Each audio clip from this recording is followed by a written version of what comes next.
नमस्कार, मेरा नाम श्रेया भान है। मेरा इस ईयर सिलेक्शन रिज़र्व बैंक द्वारा कंडक्ट किए जाने वाला examination for officer grade B for the post of research officer in department of statistics and information management में हुआ है और मैंने ऑल इंडिया रैंक 2 सिक्योर किया है। पेपर 1 और पेपर 2 के लिए बात करूँ तो मैं थोड़ा ये बताना चाहती हूँ, जैसे हमारे टाइम पे अगस्त पे नोटिफिकेशन आया एंड देन नवंबर में हमारा प्री हुआ एंड देन दिसंबर में मेंस हुआ।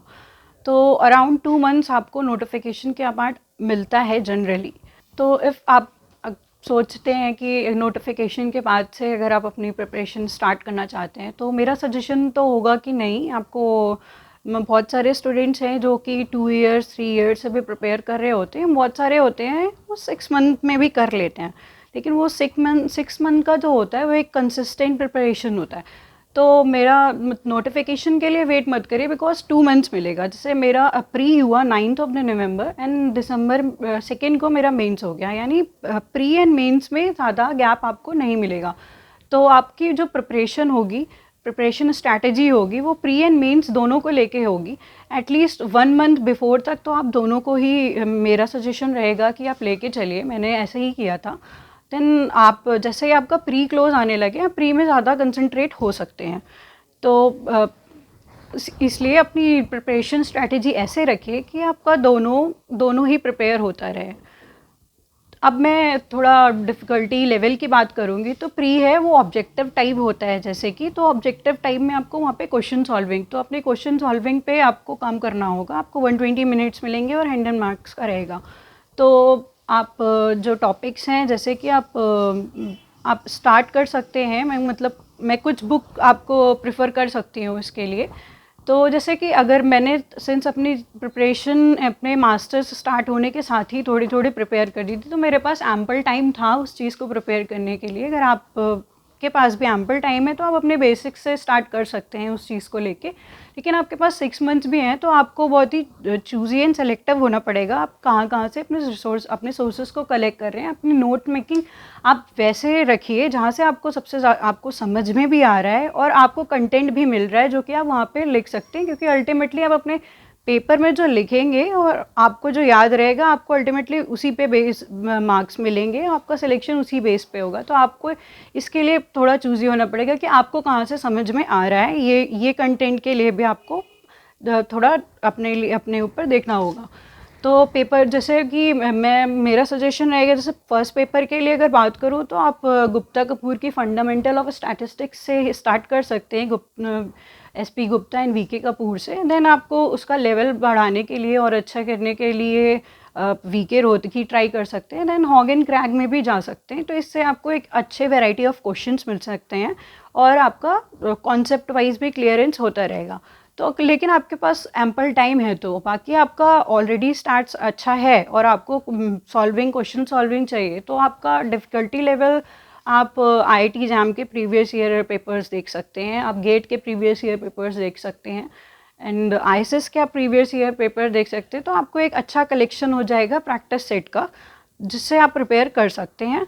और इसी बेसिस पे आप अपनी थोड़ी और कुछ टॉपिक्स हैं, मैं बोलना चाहती हूँ कि हाँ, कुछ टॉपिक्स आपको मिलेंगे जो कि डिफरेंट हैं उनसे। तो मैंने जैसे ऑनलाइन सोर्सेज को बहुत ही यूज़ किया था कि कोई टॉपिक पर्टिकुलरली मुझे अगर नहीं मिलता था तो मैं उसे गूगल करके या यूट्यूब करके समझती थी या उसके क्वेश्चंस ढूंढ के वैसे कर लेती थी।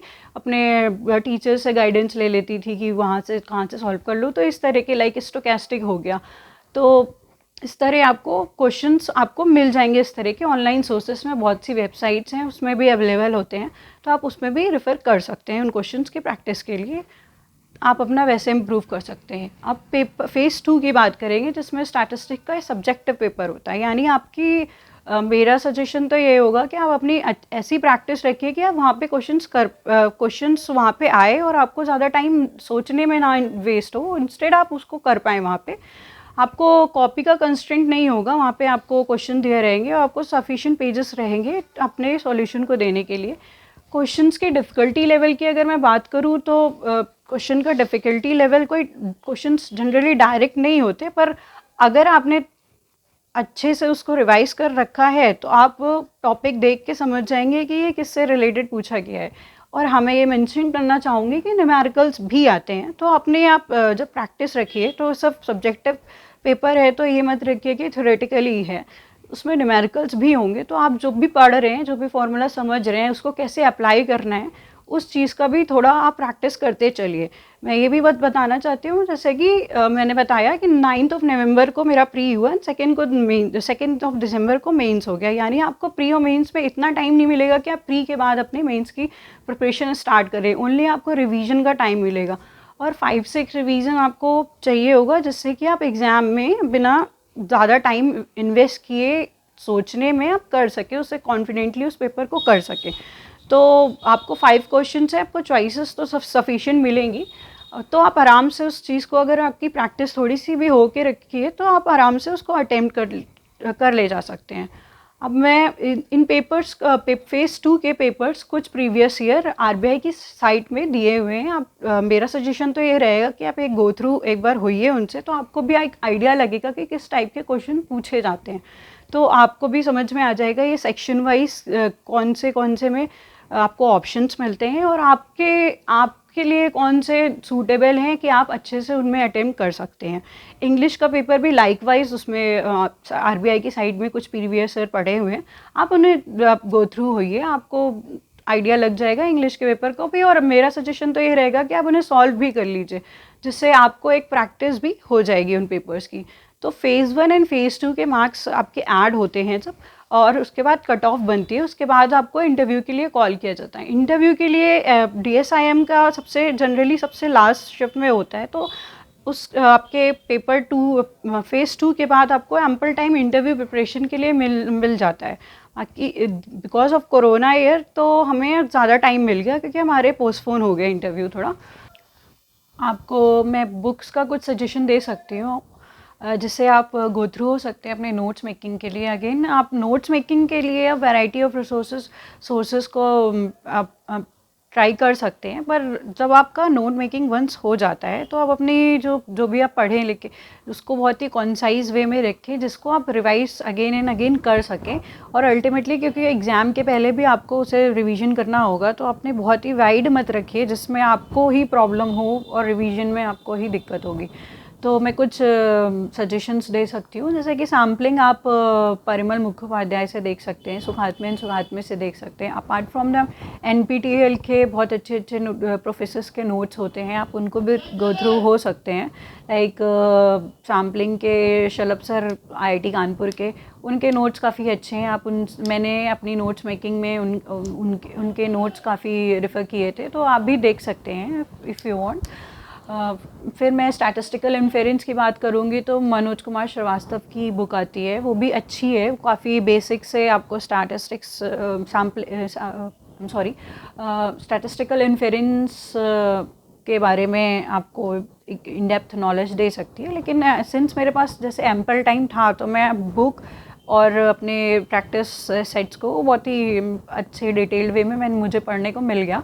तो अगर आपके पास इतना टाइम नहीं है, तो आप क्वेश्चंस के गो थ्रू हो सकते हैं। अगर आपको लगता है आपका अपना इन्फेरेंस का लेवल इतना है, अब आप पहले तो मेरा सजेशन है कि fundamentals of statistics Gupta Kapoor, VK Kapoor and SP Gupta से ही आप स्टार्ट करिए, और उसके बाद अपने इन रिसोर्सेज को कंटिन्यू करिए फॉर मेंस पर्टिकुलरली मैं बोलना चाहती हूँ। देन आप स्टोकेस्टिक प्रोसेस जे मेहंदी की बुक आती है, आप उससे रेफ़र कर सकते हैं, उसमें अच्छा दिया है। अपार्ट फ्रॉम दैट, आपको सिंस क्वेश्चन सॉल्विंग में भी चाहिए होगी, तो आप ऑनलाइन रिसोर्सेज से भी देख सकते हैं। आप डायरेक्ट टॉपिक्स गूगल करके भी देख सकते हैं। यूट्यूब में भी बहुत से यूनिवर्सिटीज़ के दिए हुए हैं लेक्चर्स, आप उनको भी गो थ्रू हो सकते हैं। एनपीटीईएल में भी आपको इनसे रिलेटेड लेक्चर्स मिल सकते हैं। तो आप अपने टॉपिक वाइज भी इस तरह गूगल करके या सर्फ करके अपना एक अच्छा कंटेंट कलेक्ट कर सकते हैं। उसके बाद मल्टीवेरिएट का एक एंडरसन की बुक आती है, आप उसको रेफ़र कर सकते हैं, उसमें अच्छा दिया हुआ है। अपार्ट फ्रॉम दैट, मैंने जो रेफ़र किया वो मेरे खुद के यूनिवर्सिटी के प्रोफेसर्स के जो नोट्स थे, वो भी मुझे काफ़ी हेल्प किए उस मल्टीवेरिएट के पर्टिकुलरली बोलूँ तो नोट्स मेकिंग में। एनपीटीईएल के भी लेक्चर्स हैं, तो आप उनको भी गो थ्रू हो सकते हैं। क्वेश्चन सॉल्विंग में आपको काफ़ी हेल्प कर सकते हैं।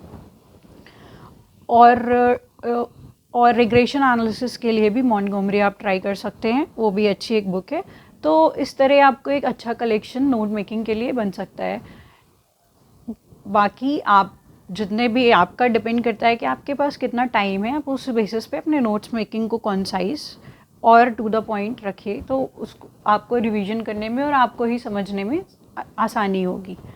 तो ये थी मेरे कुछ सजेशंस। तो मैं बोलना चाहती हूँ कि इस पूरी प्रिपरेशन जर्नी में आपके पास ऐसा नहीं है कि हमेशा आप मोटिवेटेड ही रहेंगे।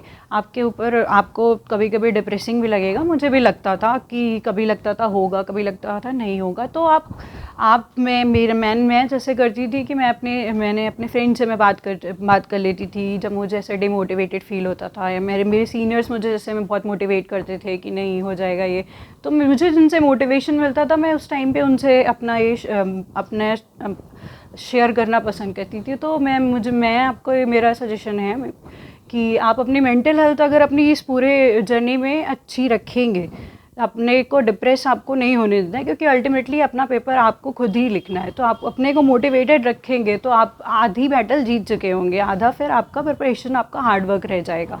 तो आप बिल्कुल शेयर करिए, सब जिनसे आप मोटिवेशन फील करते हैं आप उनसे डिस्कस करिए, अपने को मोटिवेटेड एंड कॉन्फिडेंट रखिए इस पूरी जर्नी में।